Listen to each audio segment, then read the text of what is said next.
Welcome to a deep dive.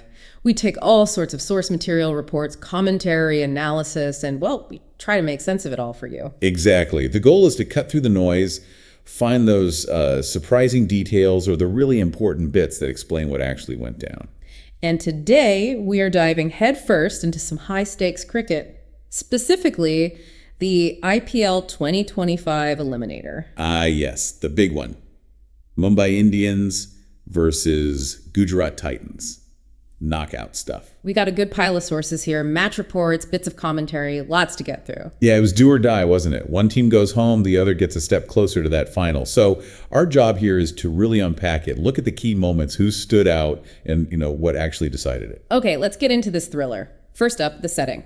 The Maharaja Yadavendra Singh Stadium in Mullanpur, New Chandigarh.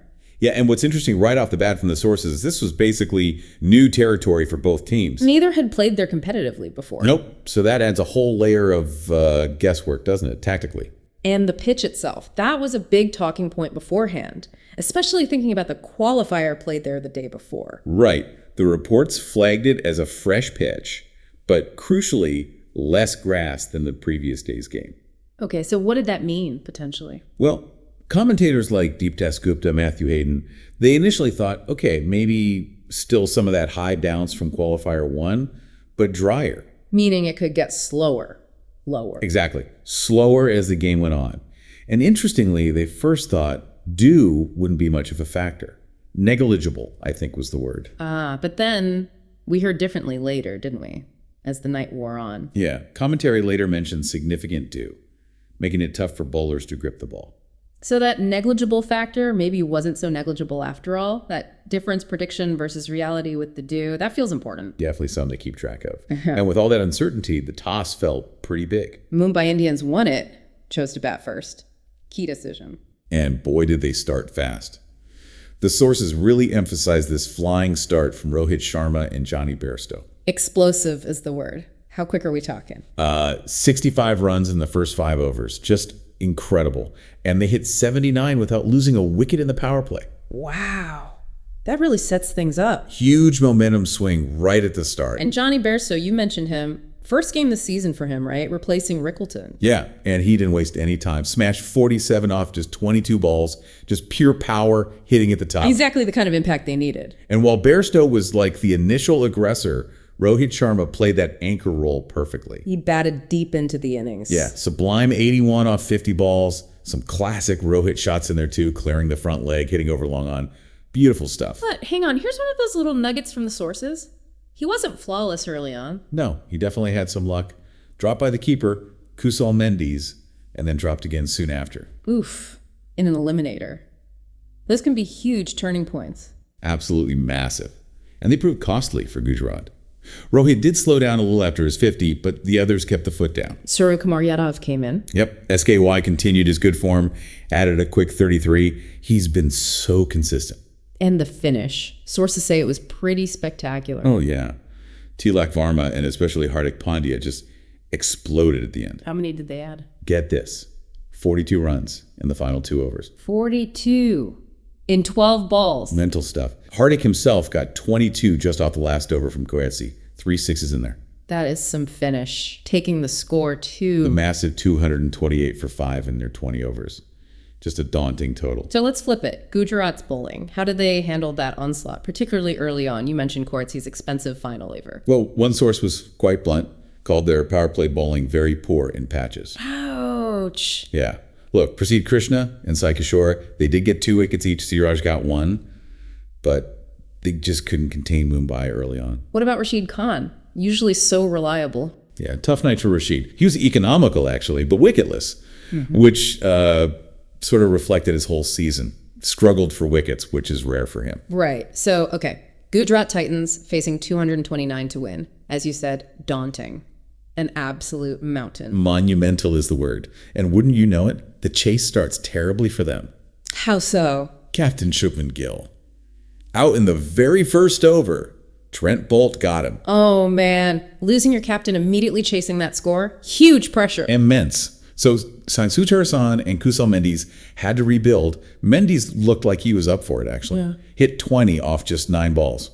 Very aggressive. Okay, promising start from him then. Yeah, but then one of the weirdest dismissals you'll see. Go on. Mendy's out, hit wicket. Hit wicket. How? Slipped on his back foot trying to pull Mitchell Santner. Lost his balance, foot hit the stumps. No way. And wait, you mentioned the dew earlier? Exactly. The commentary linked it. Said the dew might well have caused him to lose his footing like that. Wow. So the conditions directly impacting a key wicket. Crazy. Yeah, really unlucky for him and for Gujarat. After that, though, Sai Sudharsan really stepped up. He anchored the chase. He did. Formed a really vital partnership with Washington Sundar. Sai Sudharsan just looked so composed, Didn't seem phased. Got his 50 off 28 balls. That's quick work under pressure. Yeah, and kept scoring freely. Yeah. Even took Jasprit Bumrah for 2 4s and an over. Impressive. And Washington Sundar. He played a blinder.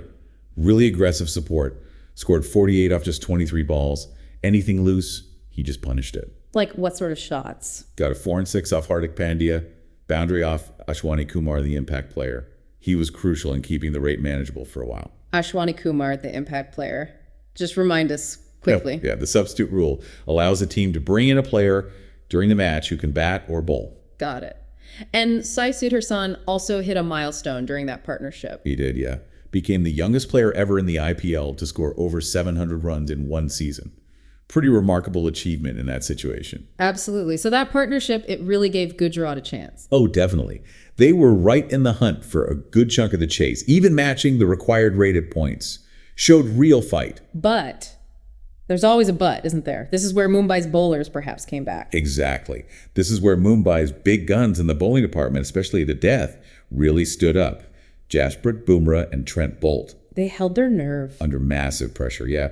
Bumrah especially was just outstanding. How so? What did he do? Bowled those crucial tight overs late on. And his Yorkers. Just pinpoint accurate again and again. That's his trademark, isn't it? Absolutely. He got the key wicket of Washington Sundar just when Sundar was flying, bowled him with a fantastic Yorker. Commentary even compared it to Waqar Yunis back in the day, hitting the base of the stumps. High praise. What were his figures? Despite getting hit for 1-6 later by Tawacha, Bumrah finished with 1 for 19 off his 3 overs. Just phenomenal in that context. Gold dust at the end of a T20 innings. What about Bolt? Bolt had been a bit expensive earlier, but he came back strong. Picked up 2 really important wickets, including Shafane Rutherford, just when Gujarat needed some power hitting. So the death bowling really squeezed them. It did. Rahul Tawacha, he always tries to pull off miracles. He even hit Bumrah for 6 in the 18th over, kept swinging. But just too much to do by then. Yeah, the required rate was just too high, and Mumbai's execution with the ball was, too good in those final overs. And the final nail. Shahrukh Khan getting out to Ashwani Kumar, the impact player again, in the second to last over. That pretty much sealed it. So Gujarat finished short. Yep, 208 for 6. Fell 20 runs short in the end. A really brave chase. But Mumbai just had too many runs on the board, and their bowlers delivered when it counted most. So the outcome, Mumbai Indians survived the Eliminator. They move on. Held their nerve. Exactly. They booked their place in Qualifier 2 against Punjab Kings. And for Gujarat Titans, well, that's the end of the road for their season. Eliminated. A tough way to go out after such a fight. Now, looking at the stats, this match wasn't just dramatic. It actually broke a record, didn't it? It did indeed. The combined score, 436 runs across both innings. That's the highest total aggregate ever scored in an IPL playoff match. 436 runs just shows the kind of batting firepower we saw. Crazy numbers. Absolutely bonkers. And interestingly, Gujarat actually had a good recent record against Mumbai coming in. Won the last 4 meetings, I think. But couldn't make it 5 in a row this time. History didn't help them there. Nope. Mumbai broke that streak when it mattered most. Okay, so let's step back. We've gone through the blow by blow. What are the big takeaways from this deep dive into the Eliminator? Well, first, you saw Mumbai really capitalize on that explosive start. They got ahead, overcame those couple of fielding mistakes with Rohit, and then just finished with immense power. They built pressure with the bat. Right. The batting momentum was pretty relentless. Totally. And then for Gujarat, you saw an incredible fight. Sai Sudharsan's knock, Washington Sundar's hitting. They built partnerships that genuinely threatened that huge target, kept hope alive for a long time. But ultimately, they ran into that wall of Mumbai's death bowling. Bumrah, in particular, delivering a masterclass under pressure. That was probably the difference in the end. And we can't forget the pitch and conditions, the unfamiliar ground, the surprise dew. Yeah, those elements definitely added layers of complexity. the dew potentially playing a part in that Mendy's dismissal, making bowling harder. It shows how adaptable teams need to be. It really was a match that had everything. Record runs, drama, individual brilliance, shifting conditions, peak T20 pressure. Absolutely.